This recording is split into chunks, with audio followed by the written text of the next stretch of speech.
Certainly I think the fact that we was 1-0 down, the game became a little bit more open in that second half, but it's the worst time to concede, and we conceded it in the type of action that we'd done well throughout that first half. These play very expansive and they're very good at what they do. In that final third, lots of good movements, and I thought we coped with it very well. Needed to do better ourselves on the ball, but I think we coped with it very well. But it was a poor goal, another poor goal to concede, and that heaps that little bit more pressure on the team. I think you mentioned this earlier, but the spirit, the kind of determination in the side, was that better tonight? Was that more like what you want to see regularly? Yes, and listen, I think we can't deny that we're on a bad run, and we're on a bad run as regards getting points. But when I look at, in particular, Saturday was different. Of course, we were down to 10 men very early in the game. But when I look at the performance against Watford at home, which is our last home performance, and what I saw particularly today in the second half period, it's very encouraging, and that's absolutely what I want to see.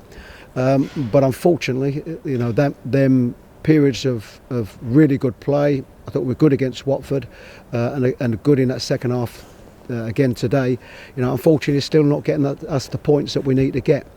But certainly some encouragement, but again disappointed with the result. And it leaves you a point outside the bottom three. Fans worried about what might happen this season. Is relegation and a relegation battle something you're worried about, Chris?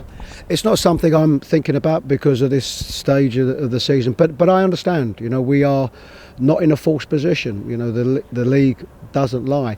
I think we are better than the results that we are getting. I think our performances are better than the results that we are getting.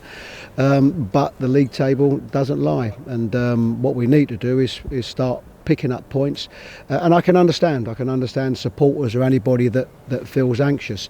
But certainly I have still a lot of confidence in this group of players, and certainly by what I've seen tonight, what I've seen against Watford, we've got to solve some problems, and probably that the biggest problem is scoring the goals that we need to alleviate some of that pressure. But that's what we'll continue to do. There's a quick turnaround before a home game on Saturday, and if we can show certainly what we showed in good patches today, then they'll give ourselves a good chance to start picking up some points. Obviously you have a long career behind you in management, and we've spoken before about some of the successes you've had.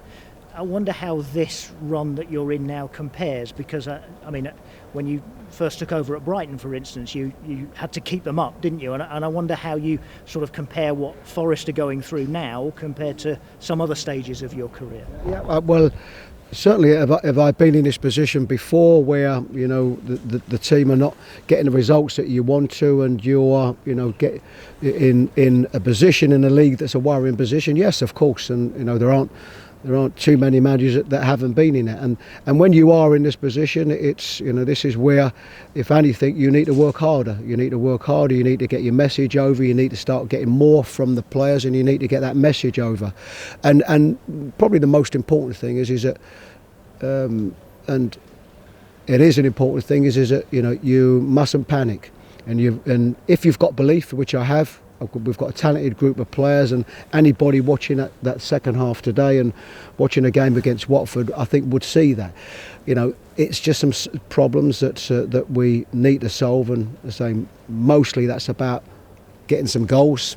That will certainly help us in the position that we're in, and we've got to demand that little bit more from everybody in the team. Does January help you? Do you expect to be busy in January, or are we looking at this group of players kind of getting you out of trouble? No, I think predominantly it's going to be this group of players. Predominantly, this obviously before my time, but we brought, I think, some 12 players in the summer, and some haven't played yet, some haven't been fit yet. So it has been about certainly getting that right 11 on the pitch, and the options that I've got. So we will work as hard as we can in January, maybe tweak something, but certainly there won't be anything wholesale happening. Certainly not with the numbers that came in the summer.